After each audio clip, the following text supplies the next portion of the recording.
I think it's important to have an honest conversation about, do you want to scale a business or do you want to create a business that serves the community of people that you want to serve and that you're not necessarily scaling? Doesn't make business any less either viable or important, right? There are people doing all manners of really critical work, but they're not necessarily scaling. Yep. You got to know yourself, right? Absolutely. And, I'm not building something that can be sold. And that's another thing that people go when they go into business. And that's not a bad thing to go into a business with scalability in mind and sellability in mind.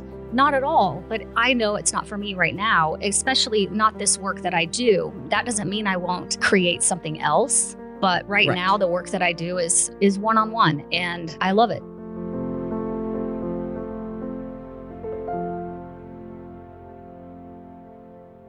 Hello, everyone. Thank you for tuning in to Her Table, Her Rules. And I am very excited. I'm Juliet Peters, by the way. I'm very excited to have Amanda Dake with us today. And she has a really, really interesting background in how we were just talking before we started, how she began to build her business. And so I think it's really instructional for everyone is you don't come out of the box with a business, right? No. So, although some people do, to be fair, I mean, some people get an idea and they start building it from scratch. But for the vast majority of people, we sort of migrate our way into a business. Yeah. So tell me about what that path was like for you, specifically when you were teaching. So, I was teaching school. Looking back at my life, I really think I always had this entrepreneurial thing going on. I was always having some kind of side hustle or I needed to be busy. Yeah. Which I thought that's what it was, but it really was just, I had this thing that I needed to do more and share more and contribute and make more money. That was also part of it. But so while I was teaching, it became so mundane, and I knew something else was there. So I have this kind of map of, I did all the things. Like I went to school, I got a career, I got my master's degree, I got married, I had children. It was all this, it was a flat line. And I was like, I was 35, I think, or maybe 38. And I said, is this it? Like I did everything in the right order. And the next thing I have to look forward to is grandchildren. And I'm not even 40 yet. Like, what is this? So in February of 2011, I went into my administrator's office and I said, I will not be back next year. I had no plan. I had 2 boys and a husband at the time, and I didn't know what I was going to do, but it wasn't going to be that anymore. So I took that leap. It was a little scary, but after you sit at your desk in the mornings and cry because you know that you are not meant to be there and you feel trapped, you're not trapped. So I did it. And from there, I didn't have an idea, but once I made the declaration, so on my graphic, the little thing that I had this linear life. And then once I started doing things that I wanted to do, I had a heartbeat of a life. So because there were ups and there were downs. But what happened was the downs became equal to or better than the linear life, right? It just kept going up. So I love to share that because I don't know where it came from, but I don't know if I was taught or I'm an oldest child. I'm a little type A. So I wanted to follow all the rules. And once I broke out of that, it was very scary. But the minute I decided, doors started to open that I never would have even thought about. Right. So, but nothing would have happened if I hadn't decided first. Yeah. I think that's really important to point out, which is, that moment of determination, right? It only has to be a moment. I think sometimes we think it has to be this huge lift of courage, right? But really, it was a moment for you. It was a moment where you flipped the switch. Yeah. And now, sometimes even today, I'm like, where is that person? Like because I don't feel that courageous all the time, right? I don't feel that brave. I felt brave. And I felt like I was taking control of my future and the future for my family. But man, it was scary too. It is scary, but again, it's that moment of bravery. But past the moment of bravery, right, where you had to do the sloggy work of starting a business. Yes. And you said things began to show themselves, which is often what happens, right, when you have the moment of bravery, right? You can't create something if you don't have the space to do it. Right. You have to have the space. Yeah. So tell me, in the space, what is it that you planted the seeds of and that grew? Well, I started writing curriculum for online school, and that was new back then. Mm-hmm. So it was 2011, right? Online school was just starting out. So that was a door that opened that was kind of my safety net of income while I could figure other things out. But it gave me flexibility to work from home, which was not a thing back then either. Right. Now it's like almost what people require. Yes. Well, that's a different show. But yes. Okay. But so as a teacher, I needed to replace $1,500 a month. Mm-hmm. That's also very sad. That's all I was bringing home with a master's degree and 12 years of experience. So I had that number, and I also was very versed in social media. It was it was just starting out. And in our community, Twitter was really popular. There would be these little meetings of business owners and entrepreneurs, and they were called tweet ups. And we would go, even Gary Vee came to Oklahoma City once. He published his first book. And I think if you bought so many books, he would come to your meeting or tweet up or whatever we had. So because I was using that platform, and Facebook was fairly new, right? I think in 2009. Yeah. It became kind of widely known. I don't know. I just was really good at it and I enjoyed it. So I thought, what if I was able to do this for businesses? Mm-hmm. I didn't have now we have funnels and opt-ins and all the things. Well, that wasn't even around yet. Russell Brunson hadn't built ClickFunnels yet. This was 2012. Right. But I went to a few of the local businesses that I knew, and I offered to do their social media for them. And I would do almost anything that they needed done for $500 a month. Because doing my math, I was like, okay, I just need monthly 3 or 4. Revenue. I just need 3 or 4, and I've replaced my teaching income, which is all I cared about at that time. Yep. So once I got into that, it just started opening more doors. So I would start doing social media. And then I'm like, hey, did you know that there's a way you can start collecting email addresses from, your members or your restaurant guests or whatever? And so I started learning about funnels. And that's when everything really took off. I met Russell Brunson. I became one of his first certified partners. As a teacher, educator, I'm also a lifelong learner, right? So I'm always learning something and studying. So I started doing that. And then that's when things really started to take off because it was so new and so in demand. So I started being an agency, out of nowhere. It happened. And then that just evolved as I grew more as a business person now, and I was in the trenches doing all of this work. It really helped me determine what do I really like to do. I was doing all of these things out of necessity to, pay bills. And then I was able to make enough money to be able to step back and really evaluate what I love doing, what I really love helping others do. And that's how I got into more of the curriculum and course development for business owners and experts. And so your business is really completely kind of pivoted to absolutely. that, and from there you grew a larger business, right? So that process though of really deciding, I think that's it's a tricky thing I know I've been caught up on that before where there were certain things that I did in my business because I was growing revenue, right? Mhm. But those were not things that I really liked Yeah. to do.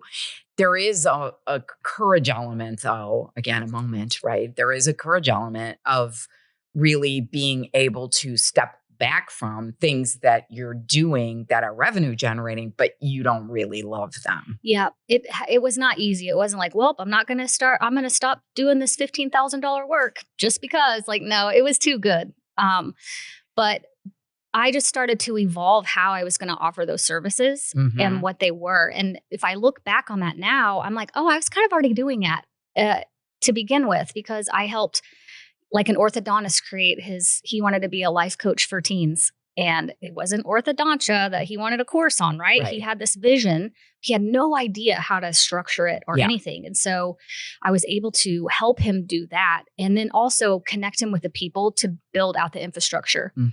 And then I have another friend. I say friend, but they're clients, right? But everyone I work with, because we work so closely together, and I don't work with hundreds at a time, right? It's very intimate what we're doing. He is a real estate investor, and he wanted to create a live event experience.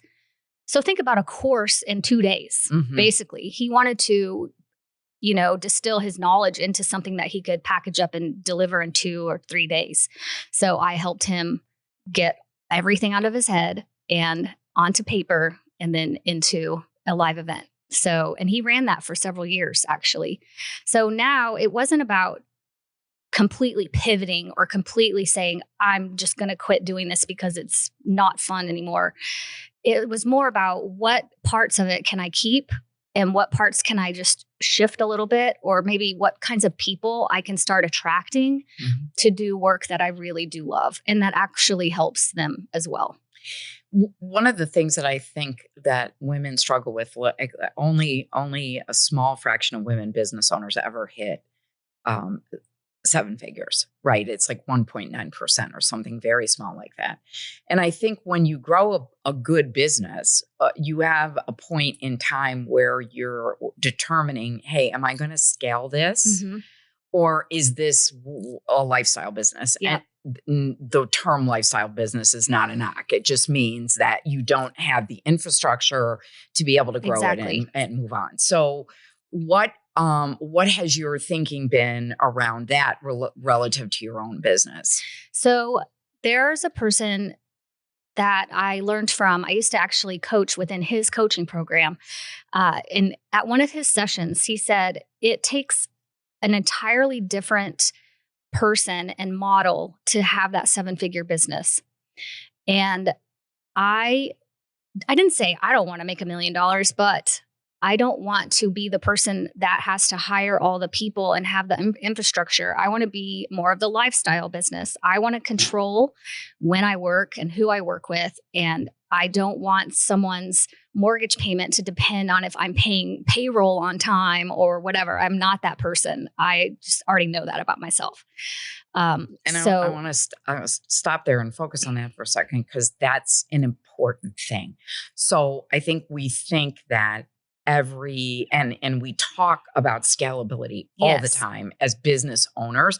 Even I'm hearing it more commonly in women business owners circles, right? That's not for everyone. No. And you have to be able to know yourself as you did and decide, you know what, I really don't want to scale in the traditional way of scaling. Yeah. Right? And the way that I help people is not scalable.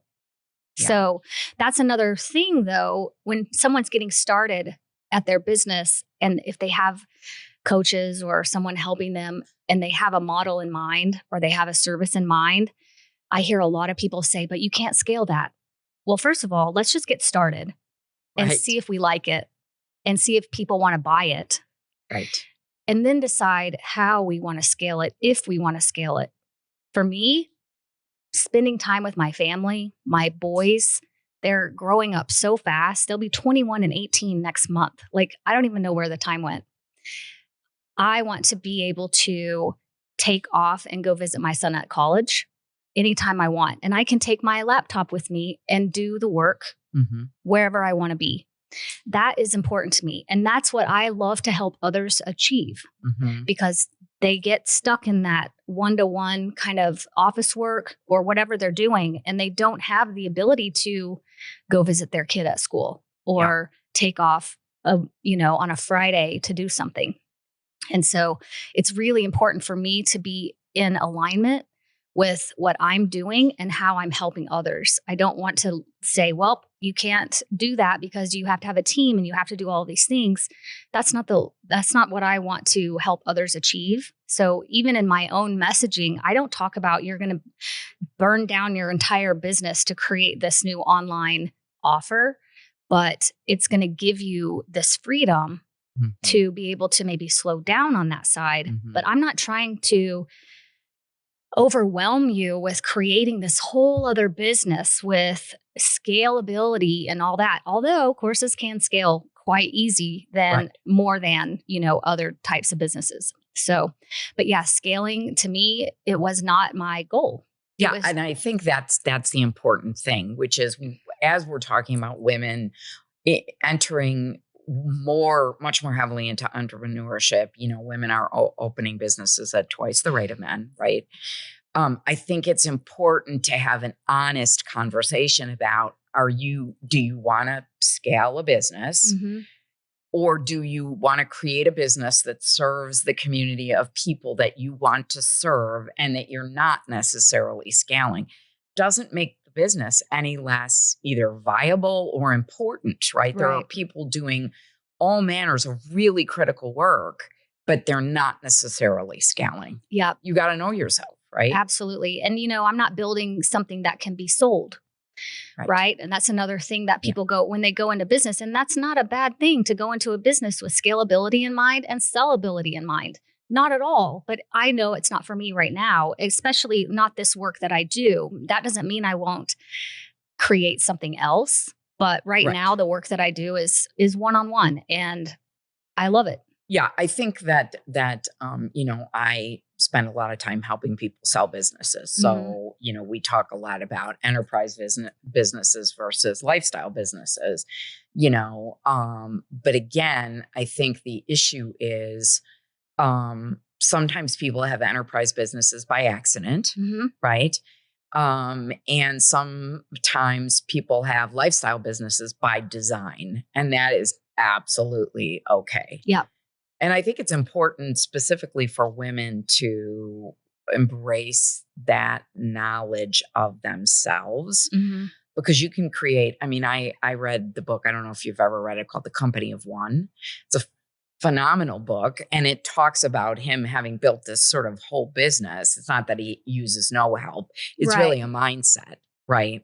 About creating products and product lines and things where not necessarily having a ginormous team. Yeah. And I think, if you're a woman who's looking to build something more like what you've built, which is quite successful, doing what you want to do, it's great. Yeah. There are resources out there for that. And you don't have to get into the, race of having to scale just because that's what we all expect, right? A recent conversation I had was it wasn't about the scalability of a business, but it was about stepping out. If you're coming into creating something for yourself, and especially if you've had a job or a career, you have a lot of choices to make. And I'm speaking from experience, so I'm not knocking it at all, but I, as a mother and a nurturer and I'm just always looking out for the other person. I don't even know what choices I would make for me. But when you're starting that business, you get to choose everything about it. You get to choose who you want to work with, how you want to work with them, how much you want to charge, everything. And it can become really overwhelming, not even just focused on the scalability part of it, but just like, oh gosh, I get to choose all of that. No, we don't really say get to at the beginning. We say we have to, right? But we get to. But it is kind of difficult to go, gosh, what are my brand colors going to be? Little minuscule, what font am I supposed to use? What person do I want to work with? It's so much information and overwhelm. So it's so important to have someone by your side to coach you through it, to help you through it, a mentor or a coach or whatever it is, to to not let you get so bogged down in all of those sunk into the choices, because it stops you from moving forward. And Yeah. that's not where we want to be. No. And if you're not used to making choices and not sure what you actually like or enjoy It's tough. because you've been, focused on other people, it's really difficult. Well, I want to thank you so much for joining me today. It's a great conversation. Thanks. And, baby steps is, I guess, what we Absolutely. say, baby steps. So thanks, everyone. And we'll see you next time on Her Table, Her Rules.